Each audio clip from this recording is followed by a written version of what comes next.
મિત્રો, અમદાવાદ જિલ્લાના housing સોસાયટીનો registrar સાહેબે તાજેતરમાં એક હુકમ કર્યો છે અને એ હુકમમાં એક રહેણાંક સોસાયટી જે એમના જે સભાસદ છે એમનું મરણ થયું હતું, તો એમના જે સેલ સર્ટિફિકેટ હોય એમાં એમના જમાઈનું નામ વસિયતનામાના આધારે ઉમેરવા માટે રજિસ્ટ્રાર સાહેબે આદેશ કરેલો છે. તો આખો આ સોસાયટીનો કિસ્સો શું છે એ આ આદેશના આધારે હું તમને સમજાવીશ. તો ઘણી બધી સોસાયટીઓને આ બાબતમાં જ્ઞાન મળી રહેશે એવો આશાવાદ વ્યક્ત કરું છું. તો આખો મામલો શું છે એવું તમને સમજાવું. તો અમદાવાદમાં વૈષ્ણોદેવી સર્કલ પાસે એક સોસાયટી આવેલી છે, જાસ્મીન ગ્રીન્સ 1 નામની સોસાયટી. અને એ સોસાયટી છે એ ઔડા દ્વારા બનાવવામાં આવેલી છે, અમદાવાદ અર્બન ડેવલપમેન્ટ ઓથોરિટી દ્વારા. અને 2022માં બધું પજેશન આપવાનું ચાલુ થયેલું હતું અને બધાને પજેશન આપેલું. હવે એમાં એક સભાસદ છે કે એ સભાસદનું મરણ થયેલું હતું, પણ એમનું જે લાઈફ ટાઈમ હતું ત્યારે એમણે 2016માં એમણે એક વસિયતનામું કરેલું હતું. અને એ વસિયતનામામાં એવું લખેલું હતું કે આ મકાન જ્યારે ઔડામાં એ લોકોને લાગેલું અને ત્યાં જ્યારે પેમેન્ટ ને બધું કરવાનું હતું, એમાં એમનું બધું રોકાણ છે એ એમના જમાઈ છે શ્રી રાજેશભાઈ ગણાત્રા, એમણે બધું કરેલું છે. એટલે આ જે ફ્લેટ છે એ રાજેશભાઈ ગણાત્રા એટલે એમના જમાઈને આપવો, એમના બીજા નંબરના જમાઈ છે એમને આપવાનો, એ રીતનું કરેલું હતું. અને આ જે ભાસ્કરભાઈ છે એમનું ભાસ્કરભાઈ પોપટ એમનું મરણ 2024માં અવસાન થયું હતું. એટલે આ સોસાયટીના શેર સર્ટિફિકેટમાં ભાસ્કરભાઈ પોપટનું નામ હતું. એટલે એની જગ્યાએ એમના જે જમાઈ છે રાજેશભાઈ, એમણે એમનું નામ એડ કરવા સોસાયટીને અરજી કરેલી અને એમાં એ લોકોએ ડોક્યુમેન્ટ્સ આપ્યા હતા, જેમાં એક નોટરાઇઝ કરેલું વિલ હતું, એમના સસરા એમના નામનું નોટરાઇઝ કરેલું વિલ હતું. પછી જેમાં કીધું હતું કે ભાઈ આ ફ્લેટમાં રોકાણ અમારા જમાઈનું છે એટલે એમને આ ફ્લેટ આપો, સંપૂર્ણ માલિકી તેમની રહેશે એવું રજિસ્ટર વિલમાં કીધેલું હતું. એમનો મરણનો દાખલો અને પેઢીનામું, અને પેઢીનામા મુજબ વારસદારોનું સંમતિપત્રક હતું કે ભાઈ આમને તમે જો ફ્લેટમાં શેર સર્ટિફિકેટમાં નામ લખશો તો અમને કોઈ વાંધો નથી. પરંતુ સોસાયટી દ્વારા આ બાબતમાં કોઈ નિર્ણય લેવામાં આવ્યો નહોતો અને કોઈ જ કાર્યવાહી કરવામાં આવી નહોતી. એટલે ઘણી બધી રજૂઆત કર્યા બાદ આ જે અરજદાર છે એમણે સહકારી મંડળીઓના રજિસ્ટ્રાર સાહેબ છે હાઉસિંગ સોસાયટીઓના, એમાં અરજી કરેલી હતી અને અરજીમાં સોસાયટીને નોટિસ આપી હતી.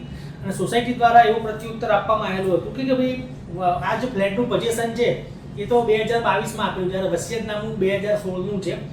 બીજું કે વિલનું સ્પષ્ટ વર્ણન કરેલું નથી. ત્રીજું કે કોર્ટમાંથી ઓર્ડર લાવી આપે અથવા તો પ્રોબેટ અથવા તો વારસાઈનું સર્ટિફિકેટ લાવી આપે તો સોસાયટી આમાં નામ ટ્રાન્સફર કરી આપે, અથવા તો કોઈ કોર્ટનો અથવા તો રજિસ્ટ્રાર સાહેબનો ઓર્ડર આવે તો પછી અમે લોકો અમારું નામ આજે જે અરજદાર છે ગણાત્રા મિસ્ટર એમનું નામ અમે લોકો તબદીલ કરી આપીશું. એટલે જિલ્લા રજિસ્ટ્રાર સાહેબની જે ઓફિસ છે એમાં બધી સુનાવણી થઈ અને રજિસ્ટ્રાર સાહેબે સહકારી મંડળીઓના નિયમ જે છે ગુજરાત સહકારી મંડળીઓનો કાયદો 1961નો એનો કલમ 31, પછી ગુજરાત હાઈકોર્ટનો એક ચુકાદો છે જે ચુકાદાનો નંબર છે SCA 210/99/2016 અને ગુજરાતી સહકારી મંડળીઓના નિયમ 1965ના નિયમ 11, 12 અને 19 એ બધાનું એમણે ડિસ્ક્રિપ્શન આપ્યું કે આ બધા નિયમ મુજબ સોસાયટીમાં જ્યારે કોઈ વ્યક્તિએ મરણ જતાં પહેલાં વારસાઈ કરેલી હોય અથવા તો એમનું જે નોમિનેટ કરેલું હોય તો સોસાયટી એમનું નામ તબદીલ કરી આપવું જોઈએ. એ રીતનું ઓબ્ઝર્વેશન કરી અને આ જે જમાઈ છે એમના નામનું શેર સર્ટિફિકેટ કાઢી આપવા દિવસ 30માં સોસાયટીના શેર સર્ટિફિકેટ કાઢી આપવા આદેશ કરેલો હતો.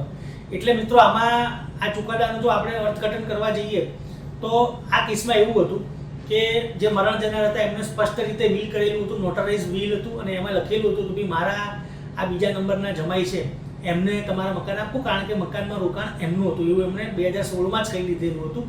બીજું એમણે પેઢીનામું રજૂ કર્યું અને ત્રીજું કે એમના જે બીજા વારસદારો હતા એટલે કે જે ગુજરનાર છે એમના બીજા સંતાનો હશે એ લોકોએ પણ સંમતિ આપેલી હતી કે આમના નામે જો કરવામાં આવે તો અમને કોઈ વાંધો નથી. એટલે બધા ડોક્યુમેન્ટ એકદમ ક્લિયર હતા. તેમ છતાં સોસાયટીને કોઈ પણ સંજોગોમાં વધારે ક્લેરિટી જોઈતી હશે અથવા તો ઓર્ડર કોર્ટનો જોઈતો હશે એટલા માટે તબદીલ કરવામાં નહોતું આવતું. અંતે રજિસ્ટ્રાર સાહેબે બધા જ કાગળિયાઓનો અભ્યાસ કરી સોસાયટીનો પણ પ્રત્યુત્તરને બધું જાણી અને અરજદારની રજૂઆત સાંભળી અને કાયદાઓનો હવાલો આપી અને આવો આદેશ કરેલો છે. તો મિત્રો, જો આવા સંજોગોમાં આ જે ચુકાદો છે એ આવા જો તમારી જોડે આવો કોઈ સિમિલર કેસ હોય તો આ રીતનો ઓર્ડર લાવી શકાય છે, તો સોસાયટી આ રીતે કામ કરી શકે. પરંતુ મારી ખાસ વાત કેવી છે, જો હંમેશા બધા મારા વિડીયોમાં કહેતો હોઉં છું કે દરેક કેસની હકીકતો અલગ અલગ હોઈ શકે અને એના ઉપાયો પણ અલગ અલગ હોઈ શકે. એટલે આ બાબતમાં કાયદાકીય કોઈ પણ મૂંઝવણ હોય તો તમે તમારા ઓળખીતા એડવોકેટ હોય એની સલાહ લઈને આગળ વધી શકો છો. તો આ ચુકાદો છે એ ખૂબ જ મહત્વનો છે અને આ રાજેશભાઈ ગણાદરાના નામે સોસાયટીનું શેર સર્ટિફિકેટ હાલમાં સોસાયટી દ્વારા કરી આપેલું છે. તો આ બહુ જ મહત્વનો ચુકાદો છે.